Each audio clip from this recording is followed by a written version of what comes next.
نقترح عليكم في الفيديو ديال اليوم وصفة طاجين الحلو. هاد الوصفة اللي ما تخطيناش في المناسبات الأفراح وخاصة في شهر رمضان الكريم. أي رايحة تكون سهلة سريعة التحضير وناجحة 100% لأنني حنقدمها لكم بمقادير جد مضبوطة.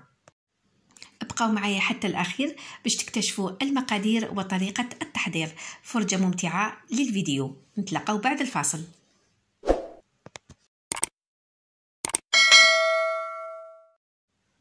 هنا عندي حوالي 500 غرام من الفواكه الجافة. الفواكه الجافة اختاروها حسب الرغبة ديالكم. انا اخترت العينة، عندي المشماش المجفف، عندي الكيوي المجفف، عندي كذلك العنب الجاف اللي هو الزبيب. نفس كمية الفواكه الجافة أي حتكون عبارة على سكر حبيبات، يعني 500 غرام من السكر كريستاليزي. من الاحسن طاجين الحلو نطيبوه في قدر يكون شويه ثقيل، بيان سور الا كان عندكم في الدار، واذا ما كانش متواجد عندكم في الدار تقدروا تطيبوه في اي قدر يكون متوفر عندكم.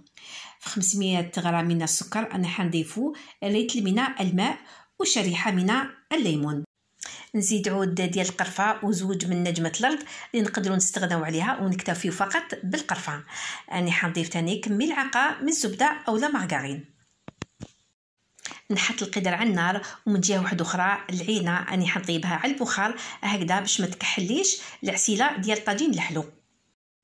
فيما يخص الفواكه الجافه اني حنشللها بماء عادي. هذا الماء ما راهو بارد ما راهو سخون، صافو دير سي دو لو دو روبيني، ونحطهم في كسكاس ونخليهم يتقطروا. نبدا نحسب الوقت مور ما يغلي الماء مع السكر كي يجوزوا 10 دقائق. في هذه المرحله اني حنضيف الفواكه الجافه. كما شفتوا سبقت دابور في الكيوي مع هذاك المشماش على خاطركش ياخذوا شويه الوقت في الطياب. من بعد كي يدخلهم شويه الطياب اني حنضيف عليهم الزبيب. كاضافه فقط اني حنضيف انا هاد الاناناس المصبره اللي تقدروا تستغناو عليها ولا تقدروا تضيفوا في بلاصتها الاناناس المجففه. وبيان سور نقطروها من السيرو ديالها واني حنضيفها في الاخير لان هاد الاناناس نقدروا نقولوا راهي بريسك طيبه. وهنايا سي بون لي برونو راهم طابوا على البخار، راني حنطفي عليهم ونضيفهم في الاخير. بعد ما دخل شويه طياب الكيوي مع هذاك المشماش المجفف خليتهم انا ابري 5 مينوت.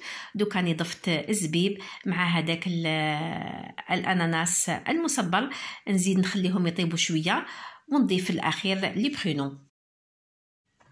وكي نضيفوا العينه داخل القدر ما لازمش نحركوا بزاف وما لازمش نخلطوا بزاف، خلطه برك هكذا خفيفه وسي بون هكذا باش ما تتلقناش الكحوليه ديالها في العسيله ديال طاجين الحلو. اني حنزيد في الاخير شويه تاع العسل، وهذا اختياري ماشي ضروري اننا نزيدو، ولكن هذا العسل كي نزيدوه راح يخلي العسيله تاع الطاجين ديالنا شويه خضراء او ميم طون اللون ديالو شباب. بعد ما طابت كامله الفواكه الجافه وقبل ما نطفو على النار انا حنزيدو ملعقه من ماء الزهر اللي حتعطينا بنه وكو هايل لهذا الطاجين. وفي الاخير هذا هو الطاجين الحلو اللي حضرته معكم في شكله النهائي. طاجين الحلو بدون لحوم اكو حين تحضروه في وقت وجيز. العسيله ديالو جات جوست سكيلفو، ما ثقيله بزاف ما خفيفه بزاف. هذيك القرفه مع نجمه الارض والمزهر عطولهم بنه هايله. بديت لكم في هذا الفيديو مقادير مضبوطه لتحضير الطاجين الحلو. ان شاء الله الا تبعتوا هذه الخطوات ما من مبتدئات ام راح ننجحوا فيه. نتمنى أن هذا الفيديو كان خفيف وظريف عليكم وأن الوصفة تكون نالت إعجابكم. أستودعكم في أمان الله ونقول لكم إلى الملتقى في فيديو جديد إن شاء الله.